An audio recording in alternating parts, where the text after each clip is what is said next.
ሰላም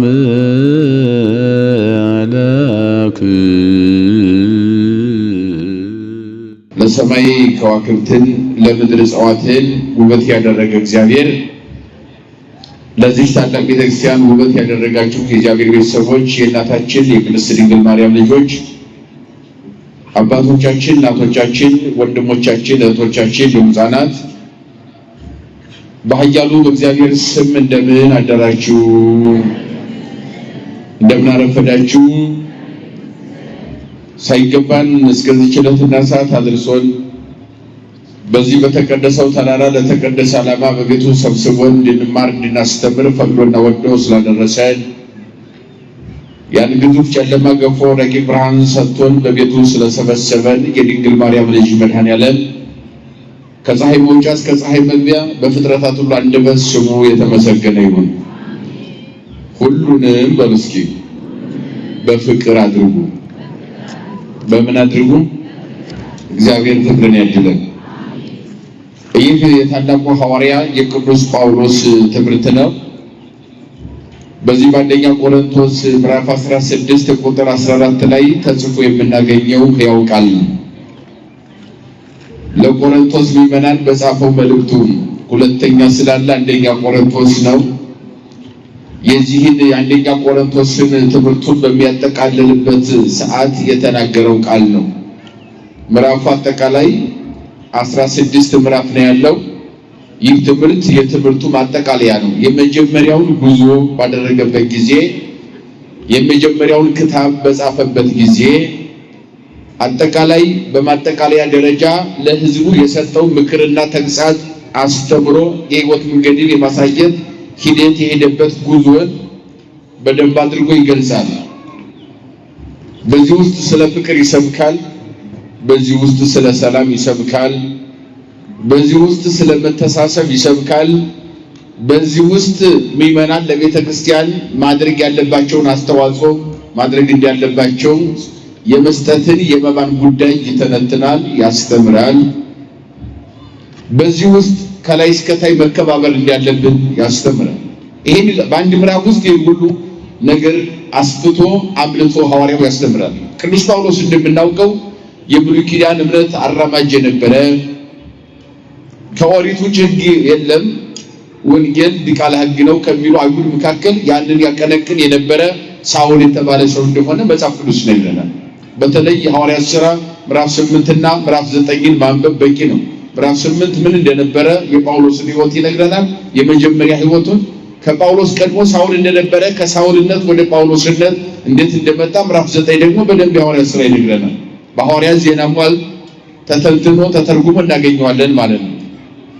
እና አስቀድሞ እንደዚህ አይነት ጠባይ ስለነበረው አዲስ ኪዳንን አንቀበልም፣ ብሉይ ኪዳን ነው ሕጋችን፣ ኦሪት ነው። ከኦሪት የበለጠ ለዚህ ምድር ሕግ የለም። አባታችን አብርሃም ነው፣ ሕግ ጸሐፊያችን ሙሴ ነው። እምነታችን ኦሪት የምትነግረን ትእዛዛትን ጠብቆ በግዝረት አምኖ የእግዚአብሔር መንግስት ወርሶ መኖር እንዳለ ነው የሚያምኑት የነበረ። ያንን የሚያቀነቅን ያንን የሚሰብክ የሚደግፍ ነበረ። ደግሞም ጥንቅቅ ያለ የሕግ መምህር ነው። ተቃለጋናችሁ የምን መምህር ነው? ጥንቅቅ ያለ ነው። በዘፈቀደ አይደለም የሚቃወመው፣ ጥንቅቅ ያለ ማዋቂ ነው። አንዳንድ ጊዜ እውቀት ሳይኖራቸው ሁሉ የሚቃወሙ አሉ። ያልገባቸውን ሁሉ እንደገባቸው አድርገው የሚቃወሙ ሰዎች ይኖራሉ። አንዳንድ ጊዜ ውስጣቸው ባዶ ሆኖ ሙሉ እንደሆኑ አድርገው ራሳቸውን የሚያስቡ ብዙ ሰዎች ይኖራሉ። ቅዱስ ጳውሎስ ጥንቅቅ ያለ ኦሪትን ነቢያትን ጠንቅቆ በቃሉ ብቻ የሚናገር መጽሐፍ ሳያይ መተርጎም የሚችል ሊቅ ነበረ፣ ሳውል ተብሎ ማለት ነው። ደግሞም የገማልያል ተማሪ ነኝ ይላል። የማን ተማሪ? ገማልያል በአይሁድ ዘንድ ከእግዚአብሔር ቀጥሎ ብቸኛ የምድሪቱ የእውቀት ጥግ ነው ብለው የሚያምኑት ሊቅ ነው ገማልያል ማለት። እንግዲህ እነ ኒቆዲሞስ፣ እነ ሳውል፣ ያሁኑ ጳውሎስ፣ እነ እስጢፋኖስ እነዚህ ሁሉ በዚህ ጉባኤ ላይ ተምረዋል። በገማልያል ጉባኤ ላይ ማለት ነው። በሐዲስ ኪዳንና በብሉይ ኪዳን ሽግግር ላይ የነበሩ የብሉይ ኪዳን ምሁራን የሚባሉትም እነዚህ ናቸው። እና እዚያ ከተመለሰ በኋላ ግን ዓለምን እየዞረ ይሰብክ ነበር። ጌታችን ሳውልን ወደ ጳውሎስነት የቀየረው የለወጠው ወደ ሐዋርያነት ያመጣው ክርስትናን ከሚቃወምበት ለክርስትና ዋጋ እንዲከፍል አድርጎ አሳምኖ የጠራው በመምህር አይደለም፣ በነቢይ አይደለም፣ በሐዋርያ አይደለም፣ በመላክ አይደለም፣ በመብረቅ ነው እግዚአብሔር የጠራው። ከቃሉ ጋር ናችሁ? በምን ጠራው እግዚአብሔር? እግዚአብሔር አመፀኛን በፈለገው መንገድ መስበክ ይችላል። የግድ የኔቢጤ ሰባኪ ላያስፈልገው ይችላል እግዚአብሔር። የግድ ቅኔ የሚራቀቅ ላያስፈልገው ይችላል እግዚአብሔር። የግድ ያቋቋም የድጓሊቅ ላያስፈልገው ይችላል። የግድ መተርጉም የሚተረጉም የሚሰብክ ሰባኪ ላያስፈልገው ይችላል። አመፀኛውን በፈለገው ስነ ፍጥረት ማስተማር ይችላል እግዚአብሔር። አይችልም እንዴ? ይችላል። በብሉይ ኪዳን ታሪክ ጠንቋዩን በአህያ ሰብኮ እግዚአብሔር ነብይ አድርጓል። ቢመና ከቃሉ ጋር ናቸው? ምኑን አልኳችሁ? ጠንቋይን በአህያ መስበክ ይችላል እግዚአብሔር። አይችልም? አህያዋን አንደበት ሰጠችው እንድትናገረው ማለት ነው። የራሱን አህያ በራሱ አህያ በለዓም የሚባል ሰው አለ። በዚህ በኦሪት ዘኍልቍ ላይ ምዕራፍ 24ን ስታነቡ ታገኙታላችሁ። ከ22 ጀምሮ እስከ 25 ያለው ታሪክ የሱ ታሪክ ነው የሚተነትነው። በዚህ ውስጥ ከዕለታት በአንድ ቀን 600,000 እስራኤላውያን ከ430 ዘመን ከፈርዖን ግዛት በኋላ እግዚአብሔር ነፃ ካወጣቸው በኋላ ሰማይ የመሰለ ባህር ሰንጥቆ አሻግሮ ከሰማይ መና ወርዶ እየመገበ ጢንጫ ላይ ውሃ እያፈለቀ በሰባት ደመና ጅቦ 40 ዘመን ሲመራቸው አራባ በሚባል ምድረ በዳ ላይ ሲደርሱ ቃዴስ በርኔን አልፈው ወደዚያ በሚደርሱበት ጊዜ የአሕዛብ ነገድ ተጨነቀ ይላል። ከቃሉ ጋር ናቸው? ማን ተጨነቀ? አሕዛብ ተጨነቁ ይላል። ምክንያቱም የሰው ርስት ይዘው ኖረዋል። የሰው ርስት ወረው ነው የኖሩት አሕዛብ። ክርስትና መዲና ማለትም የሃይማኖት መዲና የእግዚአብሔር ዙፋን የነበረችውን ኢየሩሳሌም፣ የሚመናን ርስት የሆነችው ኢየሩሳሌም ኬጢያውያን፣ ፌርዛውያን፣ ኢያቡሳውያን የሚባሉ 7 የአሕዛብ ነገድ ለዘመናት 400 ዓመት ሙሉ ተቆጣጥረው ስለነበረ ቢመጡም እንኳን እነኛ እስራኤል እንዳይወርሱን እንዳይገዳደሩን ጽኑ ግንብ እንስራ፣ በሰው አይደለም በማንም የማይፈርስ ግንብ እንስራ ብለው የኢያሪኮን ግንብ 400 ዓመት ገንብተው ነበረ። ዙሪያዋን ኢየሩሳሌምን ቀጥረው ማለት ነው ገንብተዋል። ጦርነት አያስፈልገንም፣ ግንባችን ይዋጋል። ግንባችን የሚያፈርስ ምንም ፍጡር የለም በምድር ላይ የተማመኑበት ማለት ነው። ስለዚህ ያን ግንብ ግን መጽሐፍ ቅዱስ እንደሚነግረን በመጽሐፍ ኢያሱ ላይ ስንመለከት ከምዕራፍ 5 ጀምሮ ምንም ጦር አላስፈልገውም፣ ምንም መዶሻ አላስፈልገውም፣ ምንም ሐናጺ ጥበበኛም ሰው አላስፈልገውም። ምንም ያስፈልገው ነገር የለም። መዝሙር ነው የበቃው። በመዝሙር ገለባብጠው ወደ ትቢያ ቀይረው አገራቸውን ወርሰዋል። ክብር ለእግዚአብሔር ይሁንና እንደዚህ አይነት ህዝብ እየመጣ ነው እንዴ! ባህር ከተከፈለለት ሰማይ መና ከወረደለት እንጫዋ ከፈለቀ ተደርጎ የማይታወቅ ነገር ይሄ ከተደረገ 7 ደመና እየተጋረደለት ህዝብ ከመጣ እኛንማ በአንድ ቀን ይጨብጡናል አሉና አሕዛብ ተጨነቁ ይላል። እነማን ተጨነቁ? ወደው እንዳይመስላችሁ ሰይፍ ይዘው እኮ በየጊዜው የሚገሉን የሚያሳድዱን ሳሳ ያለበት ቦታ እያዩ እንደዚህ መከራ የሚያደርሱብን ጭንቀታም ስለሆኑ እኮ ያውቁታል። የኛ አምላካችን ኃያል እንደሆነ የኛ አምላካችን ጽኑ አምላክ የታመነ አምላክ እንደሆነ ያለ ሰይፍ ያለ ስለት እያበዛን በየቀኑ እያበዛን እየወለደን የሚያበዛን እንደሆነ ያምናሉ።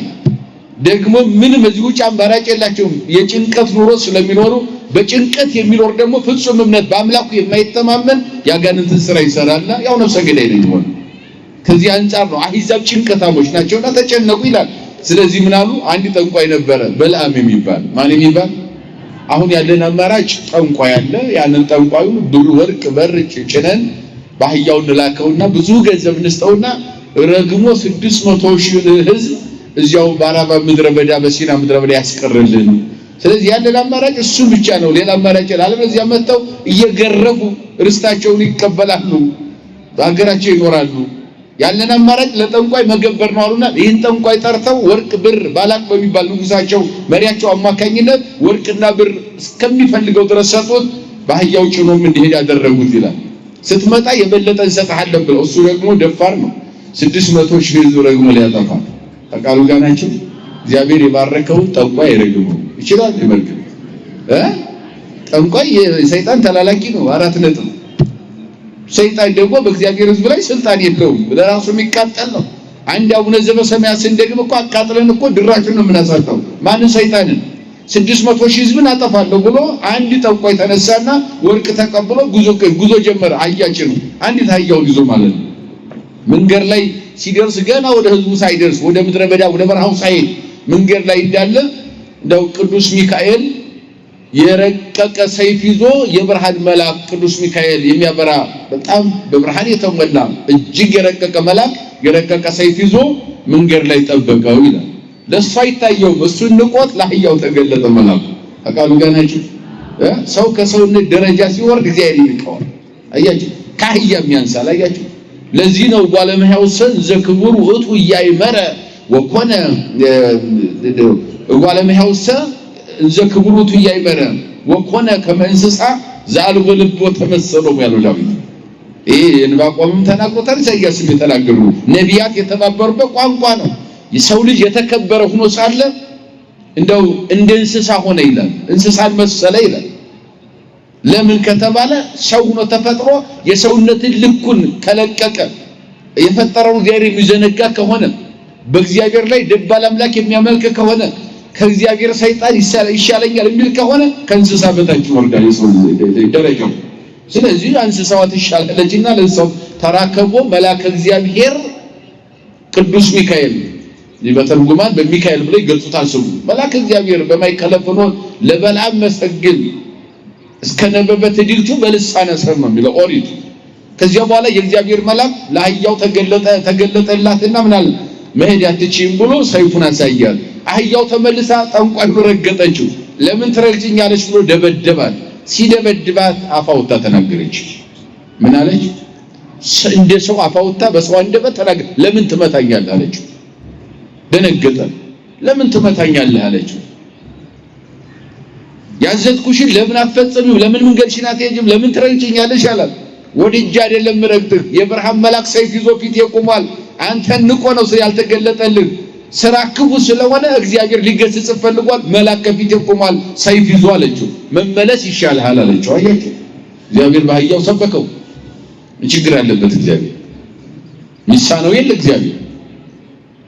ከዚያ በኋላ ተራራውን ውጭ ስትለኝ የምወጣልህ፣ ቁልቁለቱን ውረጅ ስትለኝ የምወርድልህ፣ ጭነት ከበደ ብዬ ማለማር አህያ አይደለሁም? ምን ለምን ትመታኛለህ? የብርሃን መልአክ ሰይፍ ይዞ ከፊቴ ቆሟል። ላንተም ለኔ መመለስ ብቻ ነው የሚሻለው አለችው። ያን ጊዜ ተመልሶ እንደገና አህያውን ይዞ ወደ ተመለሰ ወደ ሞዓብ ምድር ተመለሰና ሪፖርት አደረገ። ምን አይነት ሪፖርት መሰላችሁ? እግዚአብሔር የባረከውን እኔ መርገም አልችልም አላቸው። ከቃሉ ጋር ናችሁ። ወርቃችሁን ብራችሁን እንደፈለጋችሁ አድርጉት፣ ይሄው አልፈልግም። የእናንተ ወርቅና ብር ሐሳባችሁንም አልቀበልም፣ እምነታችሁንም አልከተልም። አሁን እውነታውን አግኝቼዋለሁ። በአህያዬ በኩል እግዚአብሔር ራሱ ነግሮኛል፣ አስተምሮኛል። ግሩም መልአክ ሰይፍ ይዞ ነገር ግን ሳይገለኝ በምሕረት አልፎኛል። ካሁን በኋላ ግን በመልአኩ ልጠበቅ እፈልጋለሁና የእናንተን እንኳን አይደለም ገንዘባችሁን እምነታችሁን አልፈልገውም ብሎ በእግዚአብሔር አመነ ይላል። ክብር ለእግዚአብሔር ይሁን። ይሄ ብቻ መሰላችሁ? በእግዚአብሔር ካመነ በኋላ ምስክርነቱን ቀጠለ። ሰማይ የመሰለ ባህር ለሕዝቡ የሰነጠቀ እንደው አረፍት በይም ወአረፍት በጽግም አረፍት ይምነ ወአረፍት ጽግም በግራና በቀኝ እንደ ግድግዳ አቁሞ በየብስ ሕዝቡን ያሻገረ እሱን የሱ ሕዝብ ነው ያ ሕዝብ አለ ሲመሰክር። ደግሞ እሱ ብቻ አይደለም፣ ራበን ሲሉት ከሰማይ መና ወረደ። ርየቱ ከመተግዳ እንደ ድንብላል አይነት ቅንጣቱ ነው የሚወርድ። ጻዳ ከመበረድ መልኩ እንደ በረዶ ነጭ ሆነ። ወከመ አያያተ ማርጦም ፈድፋደ ሲበሉትም እንደ ወለላ ማር የሚጣፍጥ ልዩ መና 40 ዘመን ያዘነመ የዚያ አምላክ ሕዝብ ነው ርገም ያላችሁ። የሚጠጣ ውሃ የለም ስንለው ደግሞ ጢንጫውን ምታው ብሎ በጢንጫ በሙሴ በትር አማካኝነት በአንዲት ከዘራ ወይም በትረ ሙሴ ጢንጫው ሲመታ ይውህዝ ማይም ገጽ ምድር በመጠነ ቆመ ብሲ እንደ ሰው ቆሞ ምድር ላይ ውሃ የፈለቀላቸው 40 ዘመን ጢንጫ ላይ ውሃ ያፈለቀለት ሕዝብ ደግሞም 7 ደመና የተጋረደለት 2 ደመና በግራ 2 ደመና በቀኝ 4 ደመና በግራና በቀኝ እንደ ግድግዳ ቆሞ የተወረወረ ፍላጻና ጦር የሚመልስ ደመና እንደ ግድግዳ የቆመ ጠላት እንዳያቸው የሚሰውር ከላይ ዋይ ፀሐይ የሚከላከል ከታች መሬት ላይ በጫማቸው ላይ የሚነጠፍ አሸዋው ግለት እንዳያቃጥላቸው 6 ደመና የ7 ቀን ጎዳና ጫካ የመነጠረ መንገድ የሚያሳይ 7ኛ ደመና ታዞላቸው የተመራ ሕዝብ ነው። ይሄንን ለእግዚአብሔር የቀረህ በሕዝብ እኔ እንዴት ረግማለሁ አለ። ተሳስቼ ነው በእኔ ተረግሞ የሚሞት ሕዝብ የለም አምላካቸው የተቀደሰ ነው አለ። ያን ጊዜ ሚስጥር ገለጠለትና ጠንቋዩን እግዚአብሔር ነብይ ያደረገው ይላል። ምን አደረገው? ወደ ልባችን ይመልሰን እግዚአብሔር። ምን አለው? ወደ ነብይነት መለሰው አለ። ምን ብሎ ተናገረ? ትንቢት እዚያው ንጉሱ ፊት ቀረበና እግዚአብሔር ትንቢት ገለጠለት። ይሰርቅ ኮከብ ያዕቆብ ወይአትት ኃጢአተ እስራኤል፣ ከያዕቆብ ኮከብ ይወጣል የእስራኤልን ኃጢአት ያስወግዳል። እስኪ በሉ ከያዕቆብ በሉ እስኪ ምን ይወጣል? ኮከብ ይወጣል አለ። ከያዕቆብ ኮከብ ይወጣል የእስራኤልን ወይም የሕዝቡን ኃጢአት ያስወግዳል። የምኑን ኃጢአት አያችሁ? ያንን ነው ቅድመ ልደተ ክርስቶስ 1600 ዓመተ ዓለም ላይ የተሰበከ ስብከት ነው። ቅድመ ልደተ ክርስቶስ 1600 ዓመተ ዓለም ላይ በሲና ምድረ በዳ በአራባ ወንዝ ሸለቆ ውስጥ የተሰበከ በጠንቋዩ የተሰበከ እውነታ ነው። ያ ከያዕቆብ ይወጣል ኮከብ አለ የሕዝቡን ኃጢአት ያስወግዳል የሚለውን ከ1600 ዓመት በኋላ መጥምቁ ሲሰብክ ዮሐንስ ብሎ ሰበከው። ነዋ በግቡ ለእግዚአብሔር ዘያትት ወያስየስል ኃጢአት ዓለም፣ የዓለምን ኃጢአት ፈጽሞ የሚያስወግደው እነሆ የእግዚአብሔር በግ አለ። አቃሉ ጋናችሁ እስኪ በሉ የዓለምን ሁሉ በሉ እስኪ ኃጢአት የሚያስወግደው እነሆ የማን በግ? ክብር ለስሙ መድኃኔዓለም ነው። የዓለምን ኃጢአት ያስወግዳል። ስለዚህ በዚህ መንገድ ጠንቋዩ በምን ሰበከ? እግዚአብሔር በአህያ ሰብኳል። ወደ ምን ቀየረው? በአህያ ሰብኮ ወደ ነብይነት። ደግሞም አዲስ ኪዳን ላይ ስንመጣ ደግሞ ሳውልን ወደ ጳውሎስ ለመቀየር አያችሁ፣ አሚፀኛውን አሳዳጁን ወደ ሐዋርያነት ወደ ተሳዳጅነት የክርስትና ተቃዋሚውን ለክርስትና የሚሞት የሚፋለም ሐዋርያ ለማድረግ መብረቅን ላከ እግዚአብሔር። መጽሐፍ ቅዱስ የሚነግረን በመብረቅ ሰበከው። ደግሞ ሰባኪ አላከም ለሳውል ሳውልን ወደ ጳውሎስ ለመቀየር። ሳውል ማለት ርኩብ ውሁብ ሀብተ እግዚአብሔር ነው ትርጓሜው። የሱርስት ቋንቋ ነው፣ የሶሪያ ቋንቋ ነው። ሱርስትና ዩጋሪት ይባላል የሶሪያ ቋንቋ። ከሱርስት ቋንቋ ወደኛ ስናመጣው ስጦታ ማለት ነው። ምን ማለት ነው? ሳውል ውሁብ ማለት ነው። ወደ ግዕዝ ወደ አማርኛው ስጦታ የእግዚአብሔር ስጦታ ማለት ነው። እናት አባቴ ያወጡለት ስም ነው። ግን ደግሞ ጌታችን ከጠራ በኋላ ምርጥቅ አድርጌሃለሁ፣ ወንጌል ተሸክመ በአሕዛብ ምድር ትዞራለህ፣ አሕዛብን ዓለም ታርሰዋለህ በወንጌል ብሎ ሲጠራው ደግሞ ሳውል ጳውሎስ አለው። ጳውሎስ ማለት ብርሃን ማለት ነው ይላል ኦሪት። ምን ማለት ነው? የጨለመውን የሰውን ሕይወት በወንጌል ብርሃንነት የሚያበራ ሐዋርያ። በሐዲስ ኪዳን ላይ እውነቱን ለመናገር በኪዳን ተግዳ ዓለምን የሰበከ እስር ቤት ተቀምጦ ስራም አይፈታ፣ እስር ቤት ተቀምጦ ቃለ እግዚአብሔር ጽፎ የሚልክ ኤፌሶን ያሉ ምዕመናን እንዳይበተኑ ሮም ታስሮ ለኤፌሶን ምዕመናን ቃለ እግዚአብሔር ጽፎ የላከ። ለዚህ እኮ ነው መልእክት የሚባለው። የጳውሎስ ትምህርት መልእክት ይባላል። ዓለማትን የሰበከ በምስጢር ክንፍ የሚበር የሐዲስ ኪዳን ኮከብ የሆነው ሳውል ወደ ጳውሎስ ነው የተቀየረው። በመብረቅ ነው። የሐዋርያት ሥራ ምዕራፍ 9 ቁጥር 1 ጀምሮ አንብቡት። ጊዜያችንን ለመቆጠብ ወደ መሰረታዊ ትምህርታችን እንሄድ። እንግዲህ ቆሮንቶስ የአሁኑ ግሪክ አቴንስ አካባቢ የነበረች ከተማ ናት። በዚህ ከተማ ላይ ገብቶ ሲያስተምር አንዳንዶቹ በስጋዊ ጥበብ ተወስደዋል። መለኮታዊ ጥበብ ክርስቶስን የዘነጉ ነበሩ። አንዳንዶቹም ስለ ፀሐይ፣ ጨረቃ፣ ከዋክብት፣ ጠፈር ያወራሉ። በጠፈር ላይ ተረማመርን፣ ሙፃ ነፋሳትን፣ ምህዋረ ከዋክብትን፣ ምህዋረ ፀሐይን፣ ሰርቀ ፀሐይና ሰርቀ ወርህን ይህን እናውቃለን ብለው በዚህ የሚመኩ ነበሩ። በስጋዊ ጥበብ ማለት ነው። ግን ፀሐይ፣ ጨረቃ፣ ከዋክብትን፣ ጠፈሩን፣ አኖሱን እስከ ጽርሐ አርያም እስከ በርባኖስ 20 ዓለማትን የፈጠረ እግዚአብሔርን የዘነጉ ሰዎች ነበሩ በግሪክ ውስጥ የሚኖሩ። የክርስቶስን ወንጌል ከመቀበል ይልቅ ስለ ሶቅራጥስ፣ ስለ ፕሉቶ፣ ስለ አርስቶትል የመሳሰሉትን የሰዎችን ፍልስፍና ብቻ ገንዘብ አድርገው መንግስተ ሰማያት የማያወርስ ፈርሰው በስብሰው እነኛ የቀሩትን ስለነኛ ብቻ ከሙታን ተለይተው የተነሳውን ክርስቶስን ዘንግተው ስለነኛ ብቻ ተጠምደው የሚያወሩ ከንቱ ልፍለፋ ተሸክመው ያሉ ሰዎች ነበሩ። የሕይወት ትምህርትን የዘነጉ እንደውም በዚህ በአንደኛ ቆሮንቶስ ምዕራፍ 2 ቁጥር 6 ላይ ስታነቡ አሪዮስፋጎስ የሚባል አደባባይ ቅዱስ ጳውሎስ ሊያስተምር ሲገባ ምን አዲስ ትምህርት ልሰጠን ነው አንተ አሉት። እኛ እኮ የነ ፕሉቶ የነ አርስቶትል ሀገር ነው። ይሄ እኮ ፍልስፍና ምድርና ሰማይ የሚረቀቅበት አሪዮስፋጎስ ማለት ደግሞ የፍልስፍና አደባባይ ነው። ከዚህ አንተ አዲስ ትምህርት ምን ልሰጠን መጣ ብለው በትንቢት ተናገሩት ይላል ቅዱስ ጳውሎስን። የግሪክ ፈላስፎች ከኛ በላይ ጥበብ ምን አዲስ ጥበብ ልትነግረን መጣ ብለው ተናገሩት። እንደውም የተበሳጨ ይመስላል። እንዲህ ይላል ሐዋርያው ጥበበ ንነግሮሙ ለጠቢባን ለጥበበኞች ጥበብን እንነግራቸዋለን ዋኮ ጥበበ ዘዓለም ወይ ጥበበ መላእክተ ዝንቱ ዓለም ሐለወሙ ይስዓሩ የሚሻሩ የሚያልፉ የሚፈርሱ የሚበሰብሱ ሙተው የሚቀሩ የዚህ ዓለም መሪዎችና የዚህ ዓለም ጠቢባን የሚናገሩትን ጥበብ አይደለም እንናገረው አላ ዘሐሎ ህቡ ምን ፍጥረቱ ቅድመ ዘመናት ምን አይነት ጥበብ ነው ታዲያ ካላችሁኝ ዓለማት ሳይፈጠሩ የነበረ ዓለምን ፈጥሮ ተሰውሮ ከዓለም የሚኖር ማንንም ሳያስገድደው ወደዚህ ምድር የመጣ በስጋ የተገለጠውን ጥበብ የሞትን ማሰሪያ ቆርጦ መቃብር ረግጦ የተነሳውን ጥበብ እንናገራለን አለ። እሱም ክርስቶስ ኢየሱስ ነው። ክብር ለመድኃኒዓለም ይሁንና ይሄን ብሎ ተናግሯቸዋል። ስለዚህ ወደ አንድነት ይመጡ ዘንድ ብዙ ከሰበካቸው ካስተማራቸው በኋላ በዚህ በመጨረሻው እንትኑ ላይ ምን ይላል?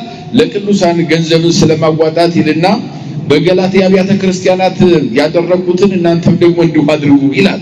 እኔ ስመጣ ይህ የገንዘብ ማዋጣት ያን ጊዜ እንዳይሆን ከናንተ አንዳንዱ በየሳምንቱ በፊተኛው ቀን እንደቀናው መጠን እያስቀረ በቤቱ ያስቀምጥ ይላል። በገላትያ እያስተማረ ከሰባቱ ዮናናውያን ሀገሮች አንዷ ገላትያ ናት። እነኚህ ዮናናውያን ይባላሉ አውሮፓ ሀገሮች በመጽሐፍ ቅዱስ ሲተረጎም ሰባቱ ዮናናውያን አሐቲ ነው ይላል ገላትያ። ሰባቱ ዮናናውያን አሐቲ ይላታል ግሪክ ወይም ቆሮንቶስ። በዚያ በገላትያ ብር ሰዎች እያዋጡ ካላቸው ነገር የራሳቸውን ኑሮ ከሸፈኑ በኋላ ካላቸው ትርፍ ነገር ገንዘብ እያዋጡ ነዳያንን መመጽወት፣ ማብላት፣ ማጣጣት፣ የወደቁትን ማንሳት፣ አረጋውያንን እናቶች አባቶችን መጦር እንዳለበት የክርስትና ስራ እንደሆነ የክርስቲያኖች ግዴታ እንደሆነ የካህናትም ግዴታ የአባቶችም ግዴታ እንደሆነ ይህንን ሕግ አድርጌ በገላትያ ሰራው ይላል ሐዋርያው። ቃሉ ጋር ናችሁ። ምክንያቱም ግማሹ እየተራበ ግማሹ ጠግቦ ትምህርቱ አይስተካከልም።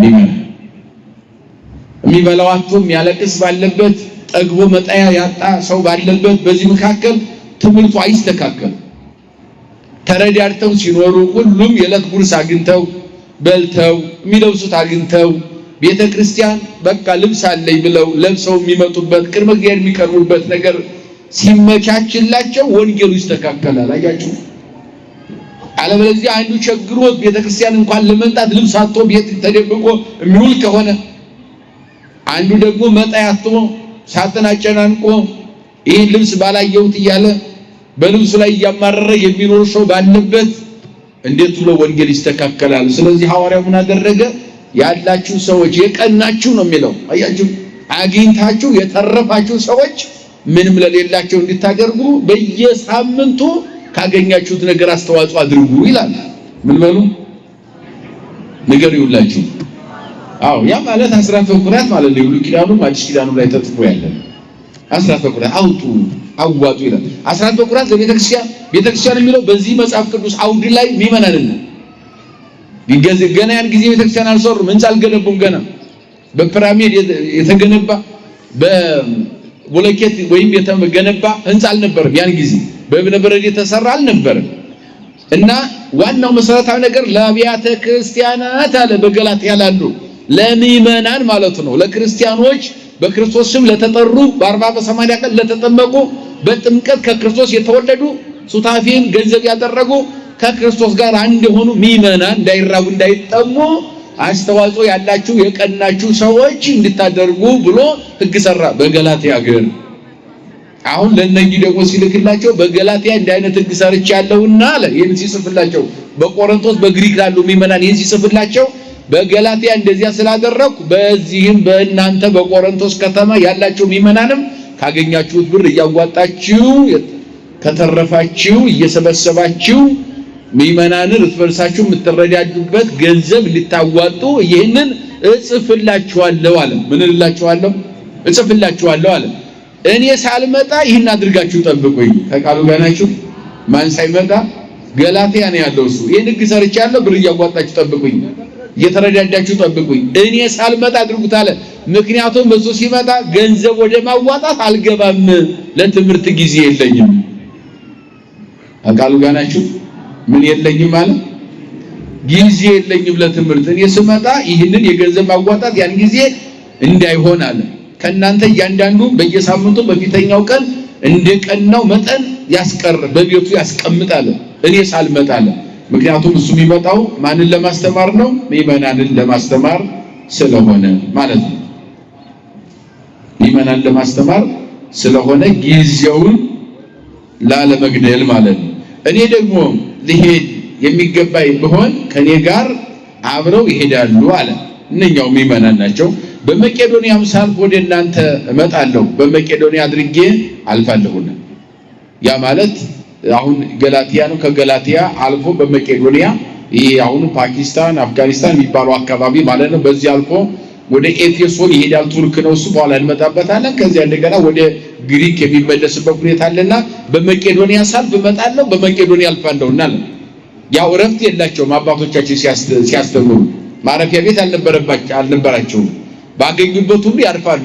ሜዳ ማደር ካለባቸው ሜዳ ጫካ ማደር ካለባቸው ጫካ ያልፋሉ አንዳንድ ደጋግ ምእመናን ባሉበት ደግሞ እያስተማሩ ያድራሉ ረፍት አልባ ሆነው ዓለምን አንጸዋልና በመቄዶንያ ያሳልፋሉ እናንተም ወደ ሜድበት ወደ ማንኛውም ስፍራ በጉዞ እንድትረዱኝ ምናልባትም በእናንተ ዘንድ እቆይ ወይም እከርም ይሆናል ምናልባት በዚያ ልከርም ይችላልው የሚያውቀው እኔ ሳይሆን ማን ነው አለ የማን ፈቃድ ነው የሚሆነው የት ውለን የት እንደምናድር ከዚህ ወጥተን የት እንደምንሄድ ከዚያ ተመልሰን ለመምጣት ለመሄድ የማን ፈቃድ ያስፈልጋል የዚህ ዓለም ፈቃድ ያስፈልግም አይደል አያስፈልግም ያጨለሙ አልፎ ብርሃን ተሰጥቶን ከቤታችን ተነስተን ወደዚህ የገሰገስ ለመምጣት አሁን ደግሞ ወንጌል ተምረን ወደ ቤታችን ወደ ስራችን ለመሄድ የሚያስፈልገው የአንድ ፈቃድ ብቻ ነው የማን ፈቃድ ነው ፈቅዶ ስላመጣን ክብርና ምስጋና ለአምላካችን በኤፌሶን ግን እስከ ባለ 50 ድረስ እቆያለሁ አለ ኤፌሶን ቱርክ ነው እስከ ባለ 50 ድረስ ማለት እቆያለሁ አለ በዚያ እያስተማርኩ ማስተምረው ትምህርት አለኝ በተለያየ አምልኮ ጣዖት ማርትና ባይድ ነገር ተይዘው የነበሩ የኤፌሶን ምእመናን ስላሉ እስከ ባለ 50 ሰነብታለሁ አስተምራለሁ ስራ የሞላበት ትልቅ በር ተከፍቷልና ማለትም ወንጌል ማለት ነው እረፍት አልባ የሆነ ስራ ተሰጥቶኛል ወንጌልን አስተምራለሁና ተቃዋሚዎችም ብዙ ናቸውና አለ በዚያ ብዙ ሃይማኖትን የሚቃወሙ ክርስትናን የሚቃወሙ በተለያየ ሟርትና አምልኮ ባይድ የተያዙ ብዙ አሉና እነኛው ሁሉ ነፃ ለማውጣትና ወደ ኢየሱስ ክርስቶስ ለማንጣት እስከ 50 ቀን ድረስ ባለ 50 በዚያ ቆያለሁ በኤፌሶን እያስተማርኳል ጢሞቴዎስም የመጣ እንደሆነ ተማሪው ማለት ነው ወደዚያ ለትምህርት ለማገልገል ይሄድ እንደሆነ እሱ እንዳይነቅፉት ልጅ ነው ብለው እንዳያቃልሉትና ትምህርቱን እንዳይነቁ ስለዚህም ደግሞ መመሪያ ይሰጣቸዋል ጢሞቴዎስም የመጣ እንደሆነ በእናንተ ዘንድ ያለ ፍርሃት እንዲኖር ያለ ምን እንዲኖር አው ያለ ፍርሃት ማለት ያለ መጨነቅ ማለት ነው አይቀበሉኝ ይሆን ትምህርት አይቀበሉኝ ይሆን ከየት የመጣ ነው ይሉኝ ይሆን አይሉኝ ይሆን ብሎ እንዳይጨነቅ አዲስ ስለሆነ የሱ ተማሪ ነው እያስተዋወቀ እየነገረልን ነው በእናንተ ዘንድ ያለ ፍርሃት እንዲኖር ተጠንቀቁ ማለትም ጠብቁት ማለት ነው በክብር ተቀበሉት ማለት ነው እንደኔም ደግሞ የጌታን ሥራ ይሰራልና የማንን ሥራ የጌታ ሥራ ምንድነው ወንጌል መስበክ የጌታ ሥራ ምንድነው ወንጌል መስበክ እኮ ወደዚህ ምድር መጣ ጌታችን ዓለምን አዳነ ስንል ወንጌል ሰርቶልን ሄደ ወንጌል ባይሰራው ጨለማ ውስጥ ነበር ይሄንንም ለዓለም አውጁ ንገሩ አለ እስከ ዘላለም ድረስ ስበኩ ይሄ ዓለም ተጠቅልሎ እንደ ጨርቅ እስከሚያልፍ ድረስ ስበኩ አለ እኔ እስከምመጣ ድረስ ምድር አደራዋን ሰጣ ሙታን ሁሉ ተነስተው በፍርድ አደባባይ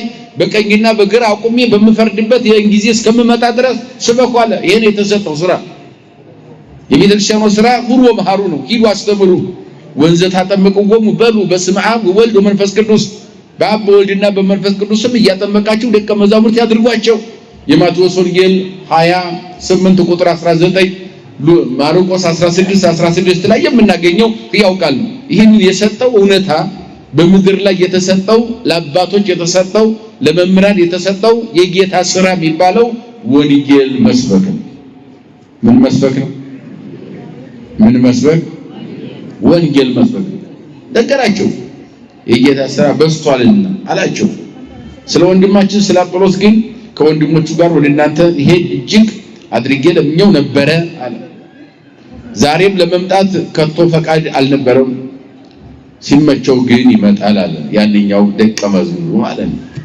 ንቁ አለ በሃይማኖት ቁሙ ወልምሱ ጠንክሩ ይላል ለሚመናን ሲመክራቸው። እስኪ በሉ ንቁ በሉ እስኪ በሉ ንቁ በሉ እስኪ በሃይማኖት ቁሙ ወልምሱ ጠንክሩ። አያችሁ ሚመናን ይህንን በደንብ መጠንከር እንዳለባቸው ጊዜን አይተው መውደቅ መነሳት እንዳይገጥማቸው በጥቅማ ጥቅም እምነታቸው እንዳይለውጡ እንዳይቀይሩ በዋዛ በፈዛዛ ከሃይማኖታቸው ፈቀቅ እንዳይሉ ጥብቅ መመሪያ ይሰጣቸው። ደክሞ አስተምሮ መክሮ ከጨረሰ በኋላ ነገራቸው። ንቁ አለ በእምነት ቁሙ አለ ጎልምሱ አለ ጠንክሩ አለ። ምን በሉ ጠንክሩ። በክርስትናቸው ማለት ነው። ሰይፍ ሊመጣ ይችላል፣ ስለት ሊመጣ ይችላል፣ እስራት ሊመጣ ይችላል፣ ግርፋት ሊመጣ ይችላል። ምክንያቱም ክርስትና ቀልድ አይደለም።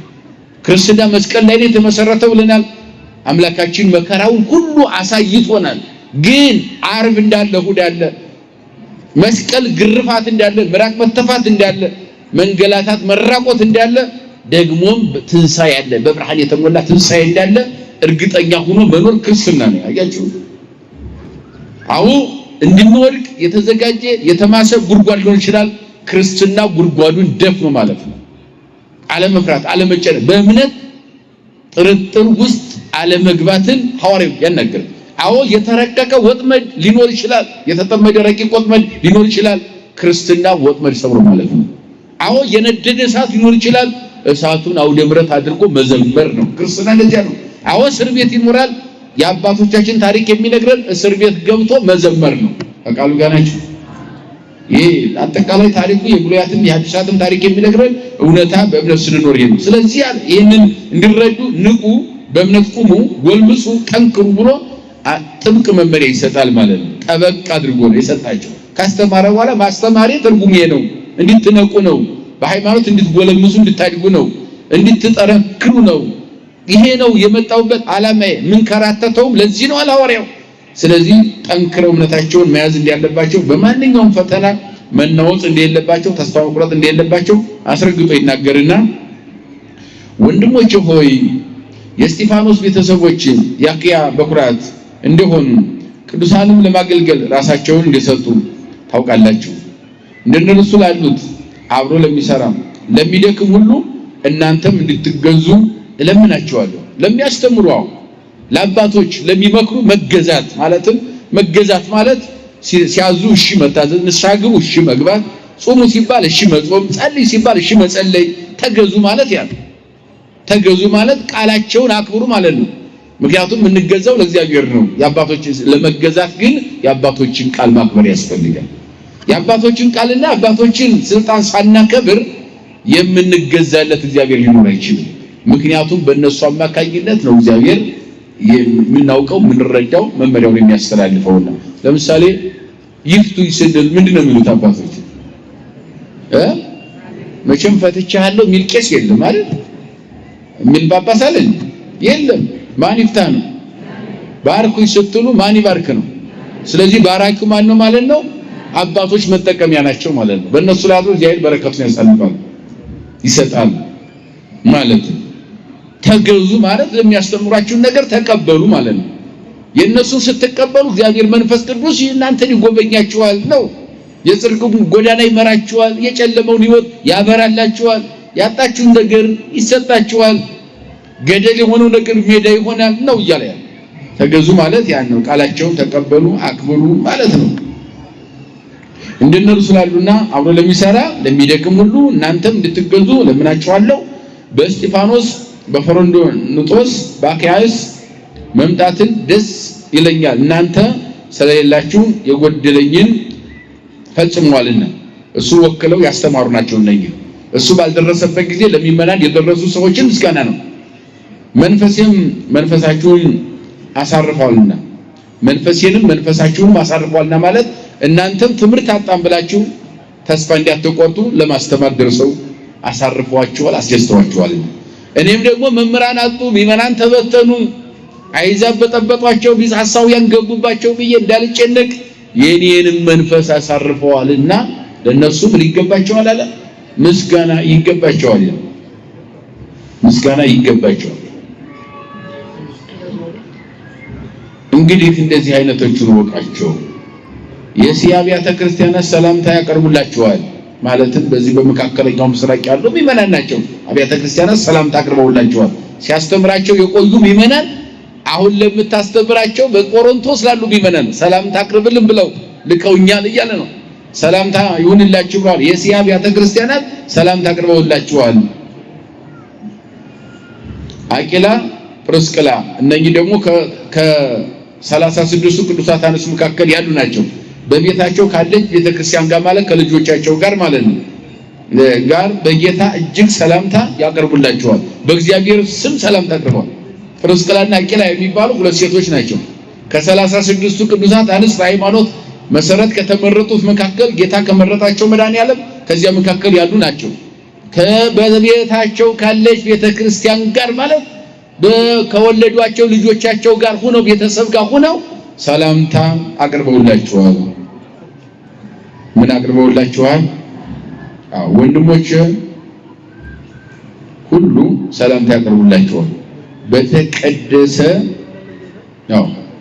በተቀደሰ መሳሳም ተሳሳሙ። እስኪ በሉ በተቀደሰ መሳሳም ተሳሳሙ። በተቀደሰ ሰላምታ ተሰጣጡ። አይ በተቀደሰ አሳሳም ያ ማለት ምን ማለት መሰላችሁ? አሁን ሕማማት ላይ መሳሳም የለም ይባላል አይደል?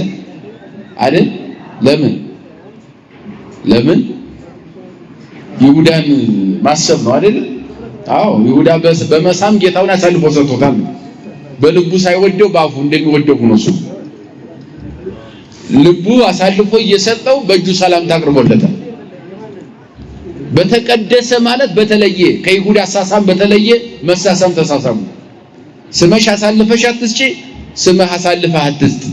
እንደዚህ አይነት ተንኮል በሌለበት ነቀፋ በሌለበት መሳሳም ነው። ውስጣችሁ ክፉ ሳያስብ አለ። ሰላምታም ስትሰጣጡ አለ በተቀደሰ ሰላምታ። በምን ሰላምታ? የተለየ ከይሁዳ በተለየ ማለት ነው። ትክክለኛ የፍቅር እጃችሁን ብቻ ሳይሆን መስጠት ልባችሁንም ስጡ ማለት ነው። ሰላምታ ማለት የሚጀምረው ከልብ ነው። ልብ ላይ የሌለን ሰላምታ ሰላም አትባባሉ። የሐሰት ሰላምታ አይኑር፣ የሐሰት መሳሳም አይኑር፣ የሐሰት ስለ ፍቅር ማውራት አይኑር። ሁሉም ነገር በፍቅር ምን በሉት ነው አድርጉት ነው ያለው። በምን አድርጉት? ሁሉንም ነገር በሉ እስኪ መነሻችን ነበረ። ሁሉንም ነገር በምን አድርጉት? በፍቅር አድርጉት። ወንድሞቼ ሁሉ ሰላምታ ያቀርቡላችኋል አለ ሐዋርያት ማለት ነው። በተቀደሰ አሳሳም እርስ በርሳችሁ ሰላምታ ተሰጣጡ። እኔ ጳውሎስ ይህንን ሰላምታ በገዛ እጄ ጽፌዋለሁ ይላል። ያጠናቀቀ ነው ትምህርቱ። እኔ ጳውሎስ ይህንን ሰላምታ በገዛ እጄ ምን ብየዋለሁ? ጽፌዋለሁ አለ። እኔ ነኝ የጻፍኩት አለ። ማንም አይደለም ጽፎ የሰጠኝ፣ ራሴ የጻፍኩላችሁ ነው። የእግዚአብሔር ቃል ነው የሰጠኋችሁ። እኔ የአባታዊ መመሪያ ነው። ሐዋርያችሁ ነኝ። እናንተ ለኔ ምስክሮቼ ናችሁ። በጌታዬ በኢየሱስ ክርስቶስ ስም ዋጋ የማገኘው በሰማይ ዋጋ የማገኘው እናንተም በማስተማሬ ነው። ለኔ ለእናንተ ምስክሮቼ ናችሁ እያለ ይነግራቸውና ይህንን ሰላምታ እኔ ራሴ በእጄ የጻፍኩት ነው አለ። እናንተ እንድትኖሩት እኔ በእጄ ጽፌዋለሁ። ጌታን ኢየሱስ ክርስቶስን የማይወድ ቢኖር የተረገመ ይሁን። ጌታችን ሆይ ና ይላል።